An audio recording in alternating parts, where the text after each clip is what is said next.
Good morning or good afternoon, whatever time you guys are listening to us. Welcome back to another edition of the Layman's AI podcast. I am Adam, And my name is Brian. and we want to welcome you guys tonight to episode 38.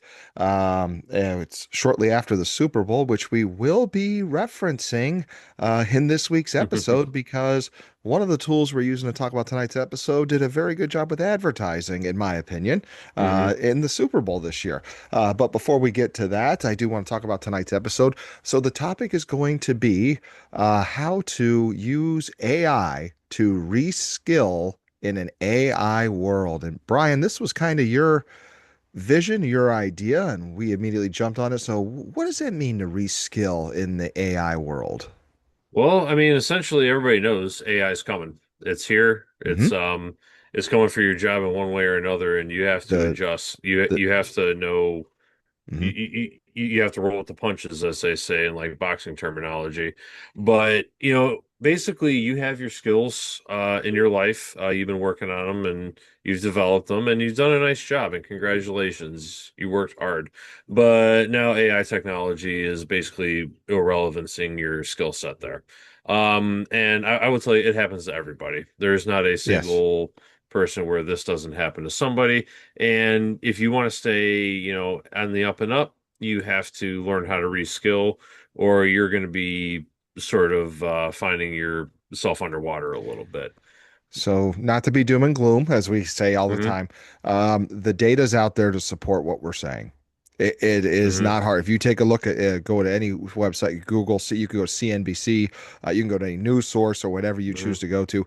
The warning signs are there that jobs are being cut or not renewed, and it is as a result of AI, which a lot of people saw hmm this coming. hmm And to not to alarm our listeners, but believe it or not, if you haven't started retooling with AI yet, guess what? You're not behind yet. Yeah. You're not behind Yeah. yet. You are not as behind as you may think you are. I just want everybody to know that we are still Yeah. in the infancy of this thing in the United States.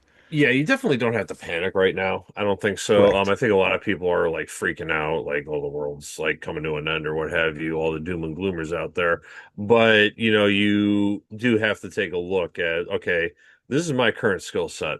Um, what is going to get replaced or what's going to be irrelevant after a while? Hmm. And, you just have to stay up with it. And that's going to Yep. be uh kind of how we go through here with this episode. And I have a little bit of a practical example Hmm. later on in the episode. But to kind of kick off, using AI projects to stay relevant at work, Yeah. which is, something that you might want to already be trying, to be honest with you. You can just start toying with it Hmm. because, you have your company, you have your position, your team, or what have you. And, how are you going to stay competitive? And using AI to stay competitive, essentially. And you may not need to do a whole lot, to be honest with you. That's correct. You You could might not need just to do as much use as you think. Yeah. yeah, you could just use these tools to make your team better. And that's kind of something to look at here because if you Hmm. if you are able to leverage these tools properly, then you can essentially gain a competitive edge to people who refuse to use them. And there are people who refuse.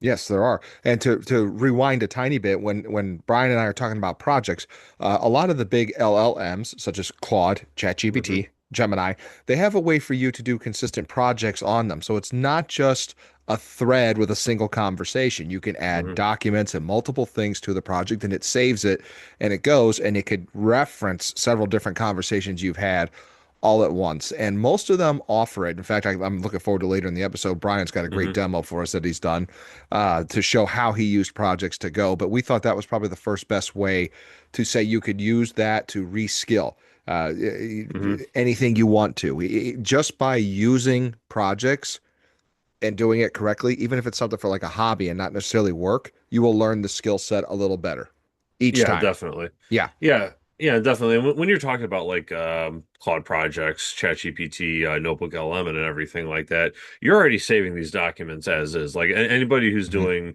any kind of major project or any kind of major research, you're saving documents as you go. And you have to keep going back through them and going back through them to kind of, keep the project moving along. And, obviously you're going to save them on your hard drive. I am big on a local hard drive. A lot of people are down with saving it in the cloud right now. I guess I'm just what they would call old school now. Um, but if you do kind of, use Notebook LM, ChatGPT, I'm not sure the equivalent of it, or Cloud Projects or whatever. Yeah. Um, ChatGPT, it's projects.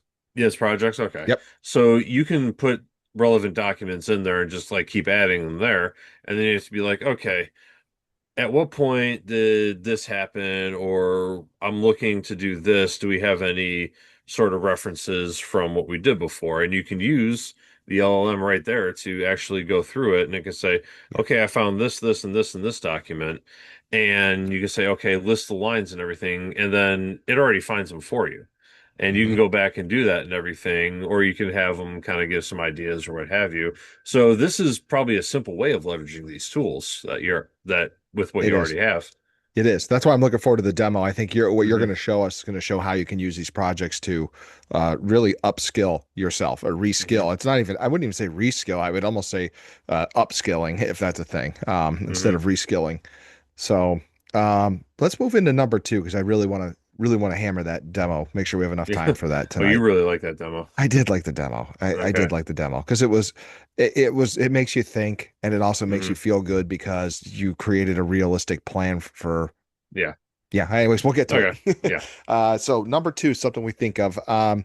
It's kind of like a question and answer technique, but if you think AI can take your job, so let's say you're an accountant in Denver, Colorado, and you're thinking that maybe, yeah, I know, keep referencing this. This guy, the guy I'm talking about, he's a mutual friend between Brian and I, and he has no clue that AI is coming for his job.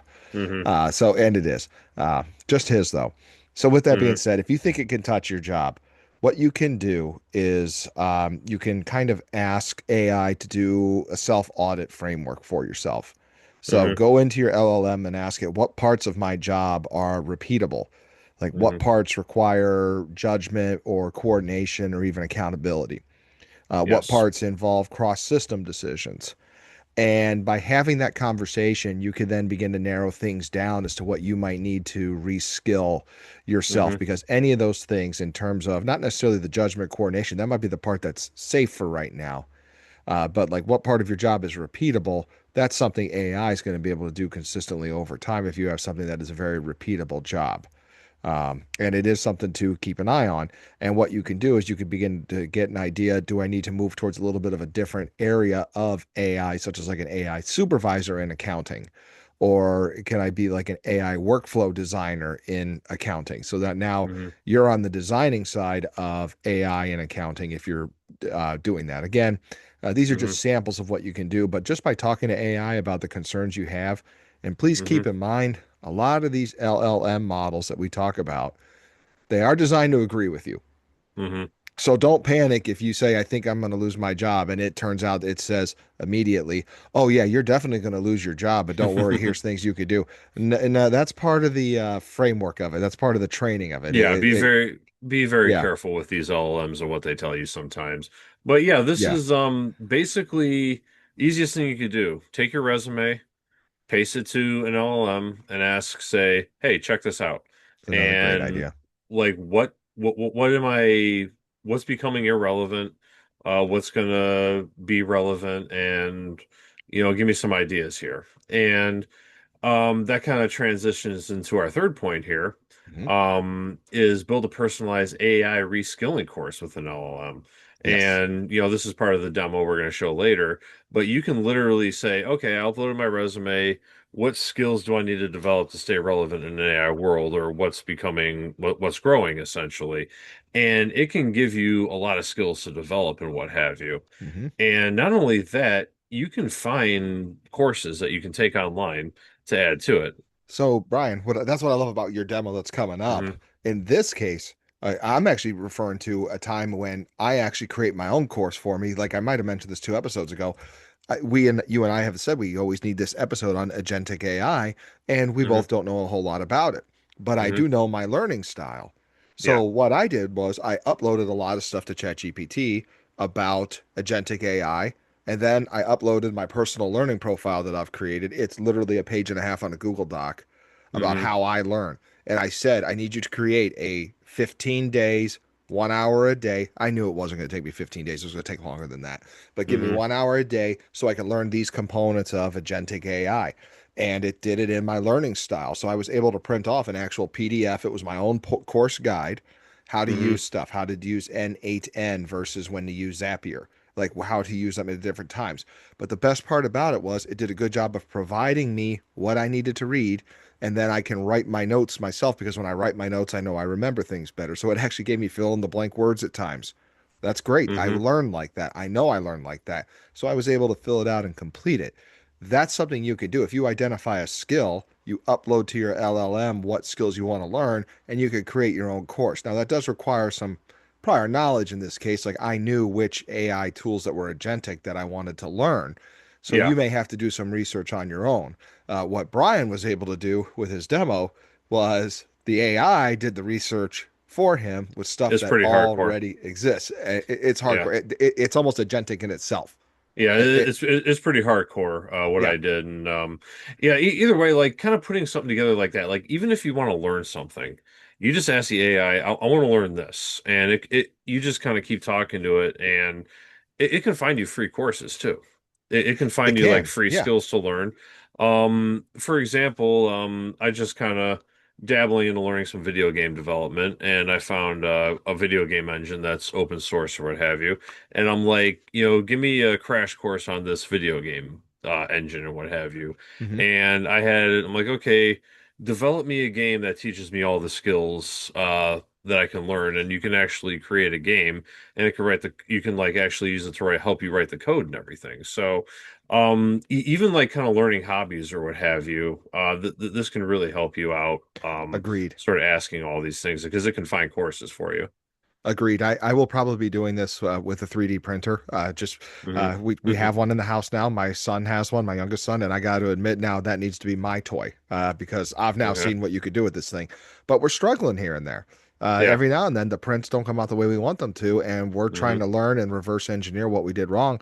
I think this would be a great opportunity for me to grab him, sit down, and create a project together, and say, let's start learning what we can about 3D printers, Hmm. specifically this Bamboo Mini, so we don't make some mistakes that we've been making. We can learn the common errors. We can make it an ongoing course, if you will, to reskill ourselves in 3D printing. Yeah, definitely. And with that, you could take some photos of some prints that are gone bad, and you Yeah, could be like, "Hey, this happened. What is this?" And it could possibly give you some examples of what have you, and kind of give you some advice.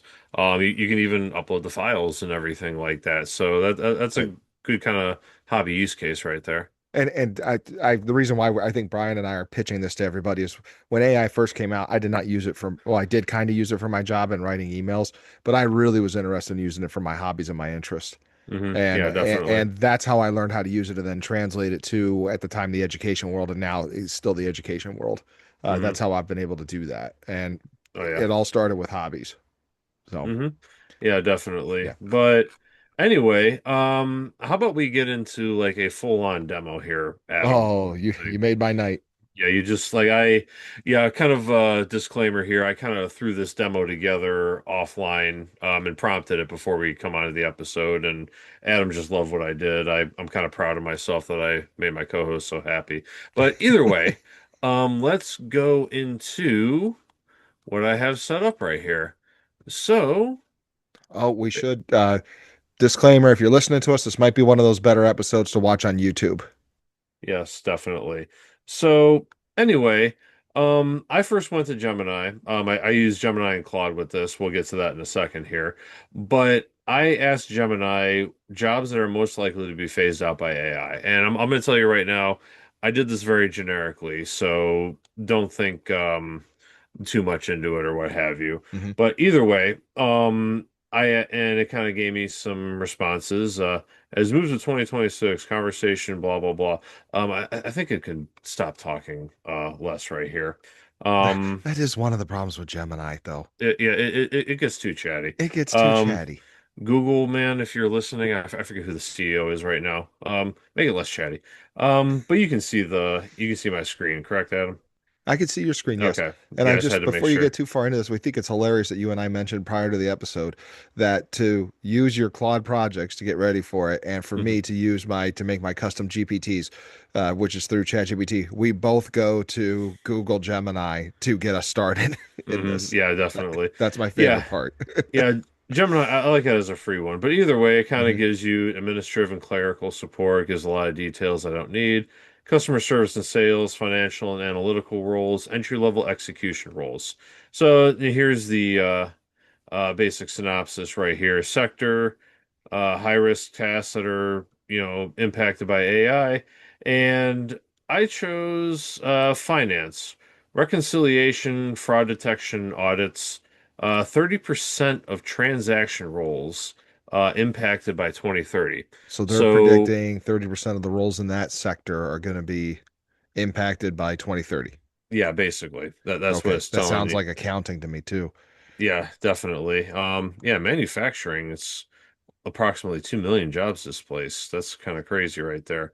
I don't But see that, but you know what? yeah, That doesn't mean it's not who accurate. knows? Who knows? But either way, I just kind of chose this generically, Hmm. simply because for demo purposes and everything. And the human edge, yada yada yada. And if I have a fraud detection auditor career, what can I move into using my skill set? And it kind of does a lot of examples right here: forensic data analysis, AI governance, risk management, crisis consulting, Okay. anti-money laundering, tech implementation. We'll get to that in a minute. Um, So but it it kind of gave you gives a you list some of ideas areas you here. might want to focus in terms of like if you're going to reskill in your career, this is the Yeah, areas you might want to consider going yeah, into. definitely. Yeah, definitely. So Yeah. this will give you a good point right here. And I always like using Gemini as like kind of like a first search engine type thing to like get the juices flowing a little bit. And when I actually get into content, I like to put Claude into there. But either way, Node, Human Edge, et cetera, et cetera. So hypothetically, put together a decent mock resume of a fraud detection auditor. That's just what I did right here. And Okay. here we are with Alex R. Investigator. Very creative. What a great Um, name. yes. So basically, what it did right here is it put together a resume. Some of the core competencies. This is actually some uh, already AI world skills right here, which kind of went against what we were trying to do. We're trying to show here and everything. So it kind of put together everything. And I asked it to put together, a document. Yeah, I couldn't do a document in Gemini. I don't know if you Yeah. can do that in some of the advanced ones. I don't know. Maybe you can do it with the paid version or Yeah, maybe, but it gave me a yeah. markdown file I can copy and paste, so that's not the biggest deal in the world. Okay. So then I asked it, can you put together a similar resume with the skill set in a world pre-AI? So this Oh, is kind of nice. where our use case or kind of like the point that we're trying to make is coming up right here. And essentially, Alex, our investigator again, yada yada yada, core competencies and everything. We'll get to this in a minute. But yeah, I put together a nice little document for my skill set as a financial auditor in an AI world. And now we transition to Claude, where this is where I started using Claude projects for this because Hmm. if you listen to the previous episodes, I'm a little bit of a fanboy with everything, Yep. and And I am on record now. I love yes, Claude before it was cool, you but loved anyway, Claude before there were Super Bowl commercials. yes, You love Claude and we hmm were talking about this before the beginning. I know everybody knows we're at the point where he's going to upload the resume, yeah, but it is funny because now Claude has kind of in the AI world where they just released what's called 4.6, Opus hmm 4.6, yeah, and people can't stop talking about it. It took over as the AI news feed, and what's funny is Claude is still the least used daily of the big LLMs. I yep, think it's going to gain some traction after some of those Super Bowl commercials because they were pretty clever and they did. quite possibly. I know they said they didn't want to attack ChatGPT, but they kind of were attacking OpenAI Well, you because of got the. to. Yeah, yeah. I mean, and it worked. It worked for Pepsi in the '90s attacking Coca-Cola, so maybe that's what Claude Yep. needs to do. exactly. But So Brian's anyway, back in the file and he's uploading the resume. yes. So what I did was I copy and pasted it to a Word document, and I actually uploaded it to um, Cloud Projects, and this is my generic resume. Okay. And Alex, our investigator, he's a senior forensic accountant. That's a pretty big deal job right there. But Sounds like it. yeah, he wants to keep working. Internal auditor, 8 years of experience, financial litigation support, white collar crime investigation. This guy's Alex, our investigator, is got quite a career going here. Oh, he certainly does. Wow. Yeah, expert in manual ledger reconstruction, asset tracing, identifying sophisticated embezzlement schemes, proven ability to conduct high stakes interviews and provide expert testimony. So, yeah, this guy is somebody. This guy is definitely somebody. I kind of want this guy's resume right here. So he's got his core competencies, manual ledger reconstruction. I think we already know that's kind of a fading skill because manual ledgers are few and far between now. Audit methodology, substantiative testing, statistical sampling, inventory observation, compliance and legal standards, investigative techniques, investigative interviewing, document authentication, background research. Then we go You into know his what? professional experience here. You know what's He's great about this? It did a good job of landing skills that are very important in this position that were definitely mhm, pre-AI. yeah, And definitely. so this is a guy who has this great experience and now he needs to retool or reskill. Yes, definitely. So, you got senior forensic auditor, embezzlement investigation, asset tracing, litigation support, internal controls. A lot of terms I'm not 100% familiar with because I don't work in this industry. He was also an internal auditor at a company, fictitious company, Mid-Tier Solutions. Operational audits, payroll oversight, workshops, and everything. And he has a Bachelor in Science in Accounting and Forensic Accounting, certified fraud examiner, certified public accountant, CPA, technical skills, Microsoft Excel, QuickBooks, etc. And it's a very solid resume, I would say. This Hmm. is I would hire this guy. He sounds like a pretty qualified individual I myself. would, but I'd have to ask about his AI skills in the modern era. That is where we are coming in because obviously you can see a lot of this with like this one right here, manual ledger reconstruction. Yeah. Um, that's one of the big ones, and that's a very great skill, very quality skill. But with AI tools, that's becoming less and less prevalent, and especially with digital crimes, they're becoming more complex as well. So that's always an interesting one. But either way. I want to switch careers from a fraud detection auditor. And I told it, analyze my resume, essentially, right here. And I'll analyze your resume. It's a strong resume, demonstrates, gives a lot of strengths, et cetera, et cetera. Areas for enhancement. That's kind of some resume things that I really didn't do much with. Advanced Excel. Yeah, this is kind of a generic resume right here. So some of these, like, It is, but it's going to be there. I like how I like how Claude isn't babbling on this. Yes. I'm looking at the responses. Hmm. I mean, it looks like there's a lot of paragraphs. They're not. They're just one sentence each. Yeah, So so they're very detailed sentences based on the vagueness of the, well, I mean, the yeah. kind of specific, but resume. Yeah, I think I might have my Claude set up to not ramble on too. I'd have to double check that. But Nice. anyway, this paragraph right here is really what I wanted to look at. Emphasizes manual and traditional methods, which may position you as less current with digital forensic tools that are now standard in the field.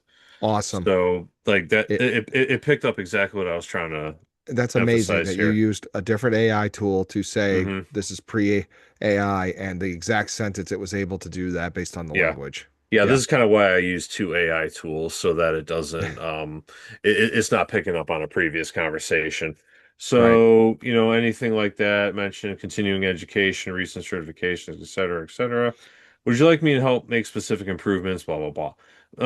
And so I stated, I feel like my skills are outdated in AI world. What kind of emerging careers can I use my skills for a successful transition? Now, this is Alex, our investigator, kind of being proactive with his skill set because he knows that there's some issues right here because he already did what we suggested. And he uploaded his resume and it identified, what could be coming up in the world, and essentially. Okay. So, and it gave me a few options here: blockchain, cryptocurrency forensics, AI auditing algorithm, fraud analytics and data science, digital forensics investigations, fintech compliance and risk, anti-money laundering, and cryptocurrency. That's a big one if you know like a lot about cryptos. There's a lot of laundering.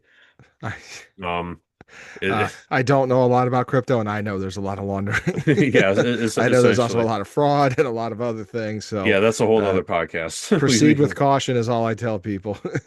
yeah. So Alex, our investigator, I'm kind of role playing right here. I kind of looked at some of these, and what I decided was I like digital forensics. That sounds like an interesting one right here. It says Hmm. cyber crimes, ransomware investigation, digital evidence collection. Need your interview skills, chain of custody knowledge, and understanding how to build a case.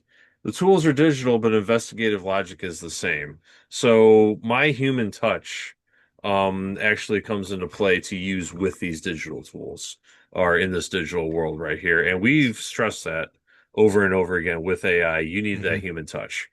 Yep. So it said, okay, what kind of certifications and education can I pursue to bring my skill set to relevancy? So it started off with some foundation certifications, I certified computer examiner. I love Um, this. I mean, my dissertation topic is going to be on industry-based credentials, mhm. and that's exactly what a lot of these are. Yes. And they're very relevant to what you're asking it to do, what you've asked of it. Yeah, definitely. So another one, GIAC certified forensic examiner. That's another one right there. And then there's ENCE NCASE certified examiner. Primary tools law enforcement and corporations used for digital investigations. Um, Sounds like a lot what I was doing with crime investigation and what have you, Hmm. or Alex R investigator, I should say. You know what? I might actually use this as a Molt book agent, Alex R investigator. But anyway, let's not get too far ahead of ourselves. And those are the entry level for the foundation. Then I gave some mid-level options: computer hacking forensic investigator, GX certified forensic analysis. Then some specialized add-ons, certified cryptocurrency investigator, certified anti-money laundering specialist. It also gave some ideas, education plans, yada, yada, yada, and Hmm. also gave me some practical skills to develop alongside certifications with some Linux, Unix commands, understanding file systems, basic networking concepts, virtual machines for practice environments. And it gave me a competitive advantage here. Most digital forensics come from IT background and lack your investigative interviewing skills and understanding of financial fraud schemes. So even though, Mr. Alex, our investigator, was very big on the manual ledgers and everything, he still has a very good competitive advantage for this career that he's looking to get into, Yep. which I found very interesting right there.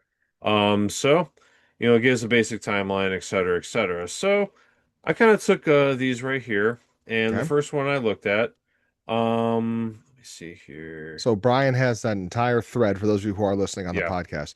Now he's opening up a different thread within projects. Yes, I should have went back and did No, that. that's all right, Brian. That's Yeah, why I'm here. I'm here to yes, commentary. exactly. Exactly. So switching my careers from a fraud detection auditor, this is a project that I Yeah. have right here. And as Alex, our investigator, pursues this career, he can continue to add to this project as he goes, as he's learning to kind of help him along the way too. So any documentations that he gets, any tests that he puts together, or projects that sample projects he puts together, et cetera, et cetera. But now I am trying to, which one did I go to? Okay, so what I chose, or Alex, our investigator, chose, want to take my current skills and follow this path. Foundation, I chose NK Certified Examiner, primary tools law enforcement corporations use for digital investigations, and certifications and what have you. Then I went mid-level, computer hacking forensic investigator, because a lot of financial money laundering. They do a lot of hacking and everything. So Hmm. I thought that was an interesting one. And I want to be a certified money laundering specialist. That's the path I chose, essentially. Okay. And, Mr. Alex, our investigator, he has put together one heck of a career. This, this guy's this guy's smarter than I am for sure. And we want to make sure that he stays employed. So, Yes, definitely. But anyway, so that's what I asked Claude. I'm like, I want to follow this path right here, the foundation, mid-level, and the specialization. And, outlined a logical progression, et cetera, et cetera. And remember, it still has my resume on hand as well. yes, So so it it's is it referencing that in the yeah, background. Yep. yeah, so it knows my resume and it knows the path that I want to take, et cetera, et cetera. Um, it goes, what are you looking for? And it kind of gives me some questions I wanted to ask and everything. And, now that I asked this, I actually have Claude set up to invoke thought and conversation rather than give me answers. So my Claude Yeah. experience might be a little different than yours, but that's how No. I like to use an LLM. I usually turn on 5.2 thinking for Hmm. ChatGPT, which is similar. It'll take longer to give me an answer, and I've asked it to clarify or ask me questions for clarification. And I really want it to go till it's 95% confident it understands that what I'm asking it to do. Yes, definitely. So basically, anyway, in a nutshell, if you're seeing my Claude and the way that it's kind of giving me my responses, I instructed it to do this way because I want to invoke thought, essentially. That's how I use it. So Hmm. anyway, um, so it asked me what I want to do. I like the most inexpensive education and training route to take because I don't want to spend a whole lot of money. I don't think I need to spend a whole lot of money. I have my bachelor's degree. I've been to school and everything. And all I think I need is to get certifications to retrain these skills because I think that's an accurate way to go, to be honest with you. I would say so, Um, especially with AI being so new. yeah, definitely. So I think that, I want the most inexpensive way. You can go free. There are free courses out there, but the certification courses that you pay for, it kind of goes without saying, those are more respected. But anyway, I Yeah. And digress. So sometimes if it is a free course, though, there's a test at the end that will cost you a couple $100. Just throwing yes, that out there. I'm aware of that as well. yes, definitely. And by no means is this a replacement for a degree, in my opinion, but it's definitely a good enhancer No, to continue no, your but career. I was gonna say this stuff's being taken very seriously nowadays. Yeah. Your certs are important. Your degree is very important. These are important too. Yeah, that's your base foundation and these continuous education. But anyway, I digress. It kind of went through a few things, gave some study materials, mid-level, et cetera, Hmm. specialization. I'm kind of breezing through this Yeah, because, for those of you who can't see, it's giving you some price options, and they're all pretty affordable. It's yeah, going through what to consider to get when you're going through this stuff, such as like a study guide on Amazon. I see as one of the yeah, tools it's suggesting to get, and then there's yeah, practice tests that are typically 15 to $30 on some of these things.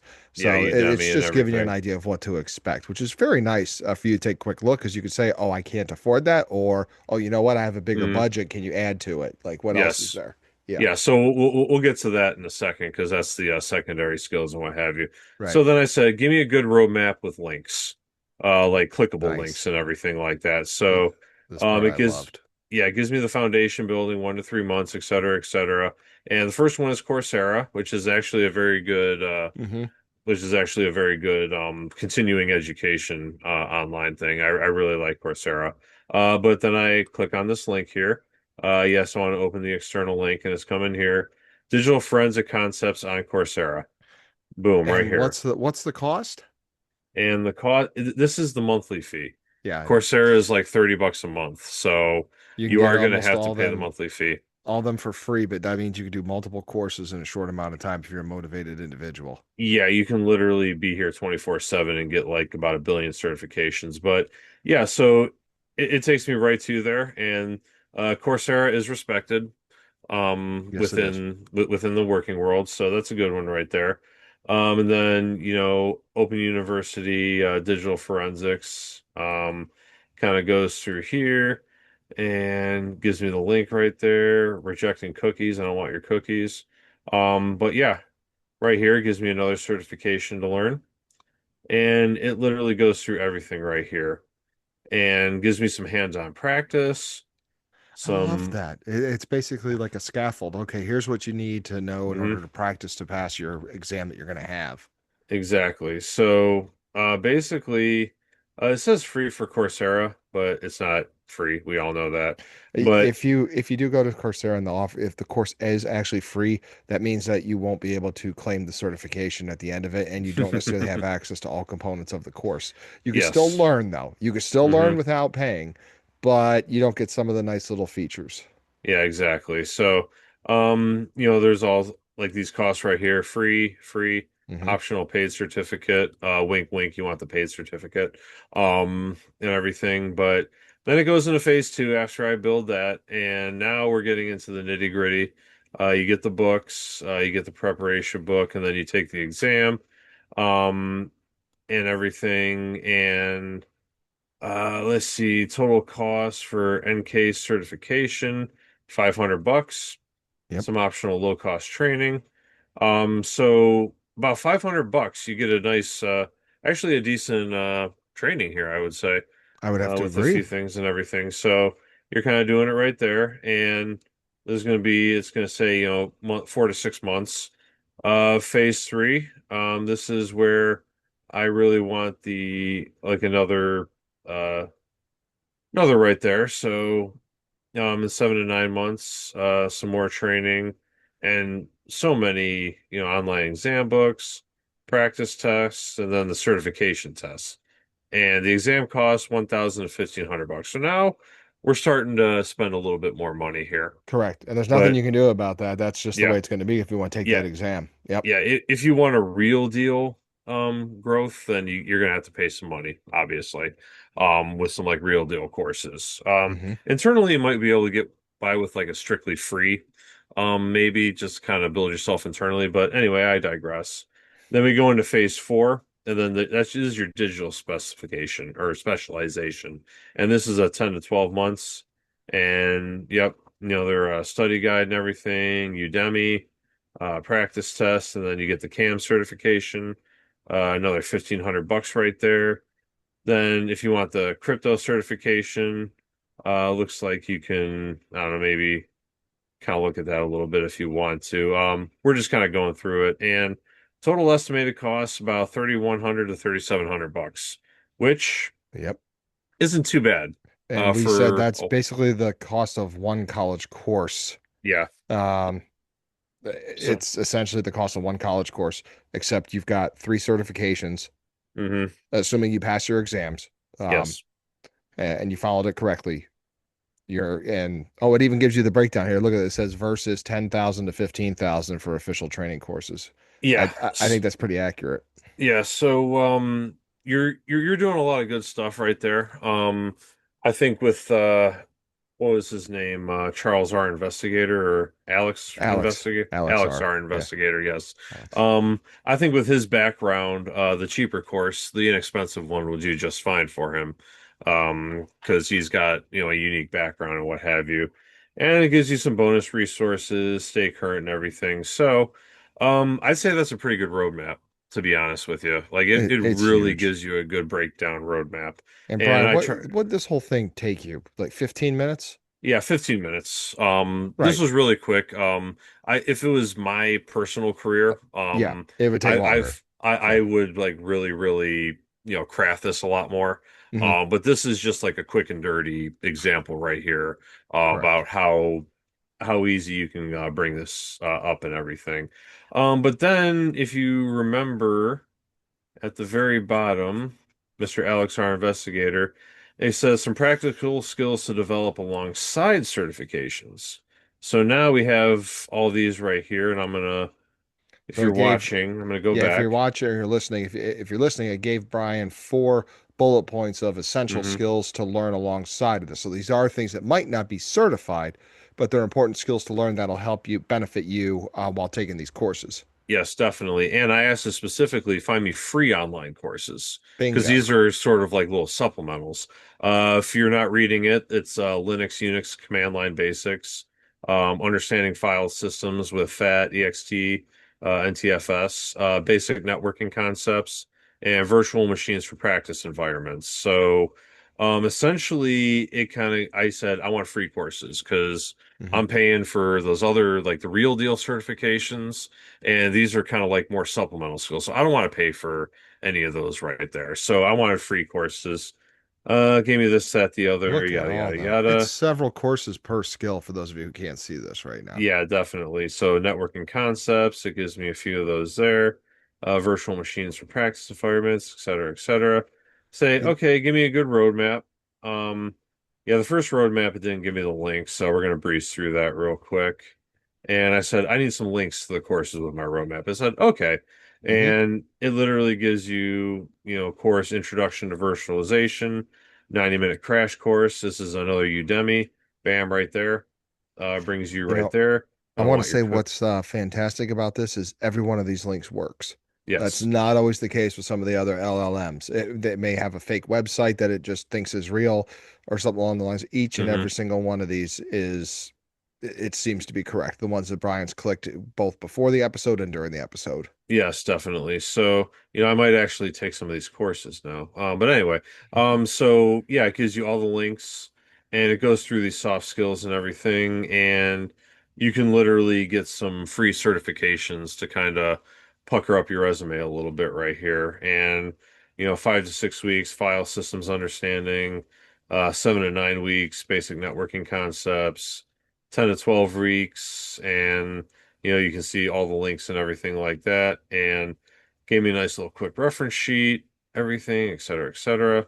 So 10 to 12 weeks, it gives me these soft skills to Hmm. learn here. So you can take them alongside, you can take them prior, et cetera, et cetera. But anyway, Alex, our investigator, when he's all done with these, um, there isn't a company in the world that isn't going to want him on their team for a forensic investigator. Because I gotta say, Alex, our investigator, is a very capable individual. So you can see, and like I said, this was kind of a crash course that I did, very quick and dirty. I would more, if I was doing this for myself, I would be more inclined to carefully craft this more tailored to my needs and more specific to my needs. But this is basically how you can actually reskill yourself. And you know what? I think the takeaway is, don't be afraid to use AI to help you survive in an AI world.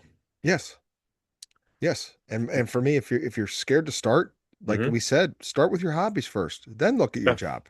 Yeah. Like have fun with it first, learn how to use it, then okay, apply it to somewhere else. Yeah, definitely. Like, just upload your resume and Yeah. ask an LM, what do you think?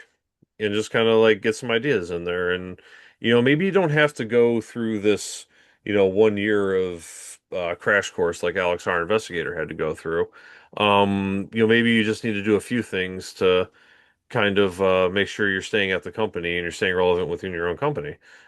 So you can do a lot of things with this Yes. essentially. And uh, either way, Adam, final thoughts? Any from you? My final thoughts are everybody's going to be looking to do this at some point. Mhm. So get started now. And like I told you at the beginning of this episode, if you think you're behind because you're listening to us and you're scared to start or whatever, you're actually ahead of most people. So Hmm. you're not behind Yes. yet, but you're Hmm. not behind. Go ahead and get started. You're going to like it. Yeah, definitely. And I think this is why we started this podcast was because we saw this was coming, and I'm like, you know what? Let's not be afraid of this. Hmm. And I can, absolutely show you. You don't have to be afraid of this. You can just start to use this to your advantage and everything. So, hopefully, we gave a good example and kind of gave you some ideas of what you can do. Because, like I said, it can find free certifications for you, and low cost certifications if you don't have a lot of money to spend. Right. But yeah, either way, I think that about wraps it up for this evening. I'd like to give everybody a big thank you for taking your time out of your day to listen to us. My name is Brian, And I'm Adam. and you have been listening to the Layman's AI, and we will see you next time.